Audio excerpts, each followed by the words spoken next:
Chapter 16. Peace to Cranford. It was not surprising that Mr. Peter became such a favorite at Cranford. The ladies vied with each other who should admire him most, and no wonder, for their quiet lives were astonishingly stirred up by the arrival from India, especially as the person arrived told more wonderful stories than Sinbad the Sailor, and, as Miss Pole said, was quite as good as an Arabian Night any evening. For my own part, I had vibrated all my life between Drumble and Cranford, and I thought it was quite possible that all Mr. Peter's stories might be true, although wonderful. But when I found that, if we swallowed an anecdote of tolerable magnitude one week, we had the dose considerably increased the next, I began to have my doubts, especially as I noticed that when his sister was present, the accounts of Indian life were comparatively tame. Not that she knew more than we did, perhaps less. I noticed also that when the rector came to call, Mr. Peter talked in a different way about the countries he had been in. But I don't think the ladies in Cranford would have considered him such a wonderful traveler if they had only heard him talk in the quiet way he did to him. They liked him the better, indeed, for being what they called so very oriental. One day, at a select party in his honor, which Miss Pole gave, and from which, as Mrs. Jamieson honored it with her presence and had even offered to send Mr. Mulliner to wait, Mr. and Mrs. Hoggins and Mrs. Fitzadam were necessarily excluded. One day at Miss Pole's,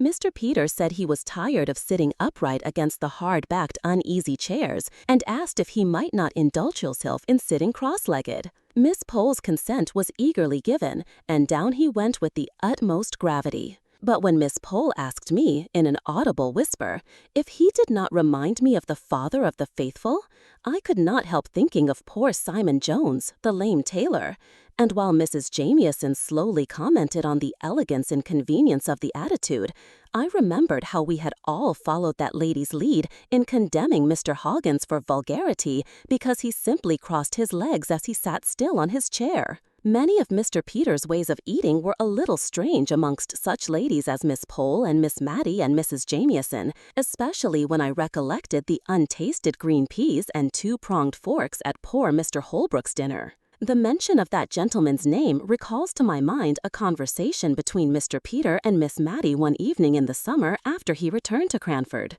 The day had been very hot, and Miss Matty had been much oppressed by the weather, in the heat of which her brother revelled. I remember that she had been unable to nurse Martha's baby, which had become her favorite employment of late, and which was as much at home in her arms as in its mother's, as long as it remained a lightweight portable by one so fragile as Miss Matty. This day to which I refer, Miss Matty had seemed more than usually feeble and languid, and only revived when the sun went down and her sofa was wheeled to the open window, through which, although it looked into the principal street of Cranford, the fragrant smell of the neighboring hayfields came in every now and then, borne by the soft breezes that stirred the dull air of the summer twilight, and then died away. The silence of the sultry atmosphere was lost in the murmuring noises which came in from many an open window and door.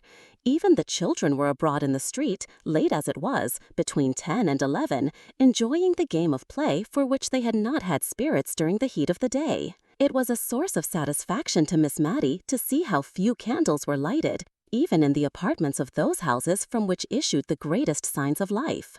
Mr. Peter, Miss Matty, and I had all been quiet, each with a separate reverie, for some little time, when Mr. Peter broke in.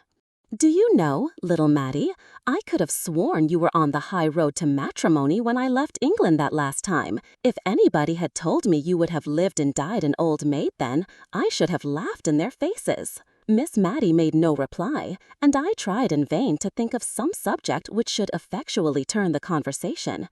But I was very stupid, and before I spoke he went on. "It was Holbrook, that fine manly fellow who lived at Woodley, that I used to think would carry off my little Matty. You would not think it now, I dare say, Mary, but this sister of mine was once a very pretty girl. At least I thought so, and so I've a notion did poor Holbrook. What business had he to die before I came home, to thank him for all his kindness to a good-for-nothing cub as I was? It was that made me first think he cared for you, for in all our fishing expeditions it was Matty we talked about.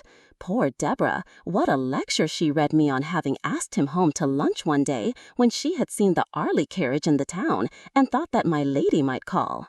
Well, that's long years ago, more than half a lifetime, and yet it seems like yesterday. I don't know a fellow I should have liked better as a brother-in-law. You must have played your cards badly, my little Matty, somehow or another. Wanted your brother to be a good go-between, eh, little one? Said he, putting out his hand to take hold of hers as she lay on the sofa. Why, what's this? You're shivering and shaking, Matty, with that confounded open window. Shut it, Mary, this minute. I did so, and then stooped down to kiss Miss Matty and see if she really were chilled. She caught at my hand and gave it a hard squeeze, but unconsciously, I think, for in a minute or two she spoke to us quite in her usual voice and smiled our uneasiness away, although she patiently submitted to the prescriptions we enforced of a warm bed and a glass of weak negus. I was to leave Cranford the next day, and before I went, I saw that all the effects of the open window had quite vanished. I had superintended most of the alterations necessary in the house and household during the latter weeks of my stay. The shop was once more a parlor, the empty resounding rooms again furnished up to the very garrets. There had been some talk of establishing Martha and Jem in another house, but Miss Matty would not hear of this. Indeed, I never saw her so much roused as when Miss Pole had assumed it to be the most desirable arrangement. As long as Martha would remain with Miss Matty was only too thankful to have her about her. Yes, and Jem too, who was a very pleasant man to have in the house, for she never saw him from week's end to week's end.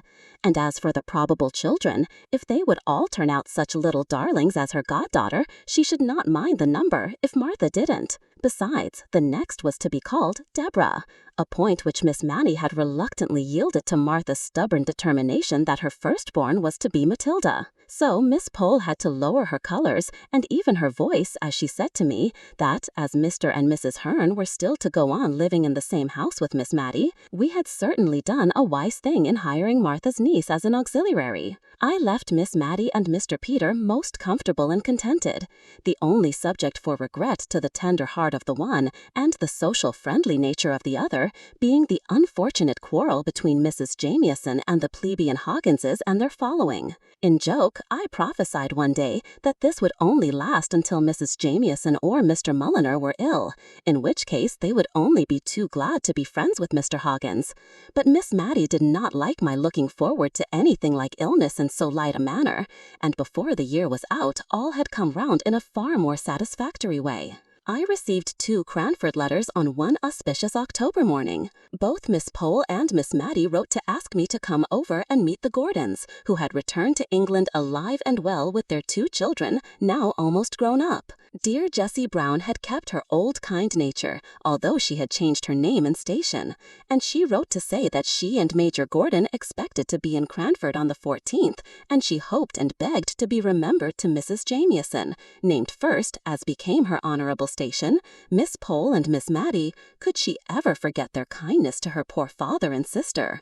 Miss Forrester, Mr. Hoggins, and here again came in an allusion to kindness shown to the dead long ago, his new wife, who, as such, must allow Mrs. Gordon to desire to make her acquaintance, and who was, moreover, an old Scotch friend of her husband's. In short, everyone was named, from the rector, who had been appointed to Cranford in the interim between Captain Brown's death and Miss Jessie's marriage, and was now associated with the latter event, down to Miss Betty Barker. All were asked to the luncheon, all except Mrs. Fitzadam, who had come to live in Cranford since Miss Jessie Brown's days, and whom I found rather moping on account of the omission. People wondered at Miss Betty Barker's being included in the honorable list, but then, as Miss Pole said, we must remember the disregard of the genteel proprieties of life in which the poor captain had educated his girls, and for his sake we swallowed our pride.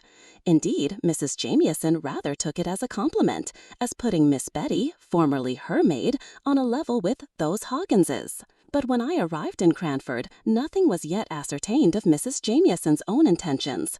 Would the honorable lady go, or would she not? Mr. Peter declared that she should and she would. Miss Pole shook her head and desponded, but Mr. Peter was a man of resources. In the first place, he persuaded Miss Matty to write to Mrs. Gordon and to tell her Mrs. Fitzadam's existence, and to beg that one so kind and cordial might be invited in the pleasant invitation. An answer came back by return of post, with a pretty little note from Mrs. Fitzadam, and a request that Miss Matty would deliver it herself and explain the previous omission. Mrs. Fitzadam was as pleased as could be, and thanked Miss Matty over and over again. Mr. Peter had said, "Leave Mrs. Jamieson to me," so we did, especially as we knew nothing that we could do to alter her determination if once formed. I did not know, nor did Miss Matty, how things were going on until Miss Pole asked me, just the day before Mrs. Gordon came, if I thought there was anything between Mr. Peter and Mrs. Jamieson in the matrimonial line, for that Mrs. Jamieson was really going to the lunch at the George. She had sent Mr. Mulliner down to desire that there might be a footstool put to the warmest seat in the room, as she meant to come, and knew that their chairs were very high. Miss Pole had picked this piece of news up, and from it she conjectured all sorts of things, and bemoaned yet more. If Peter should marry, what would become of poor dear Miss Matty, and Mrs. Jamieson of all people? Miss Pole seemed to think there were other ladies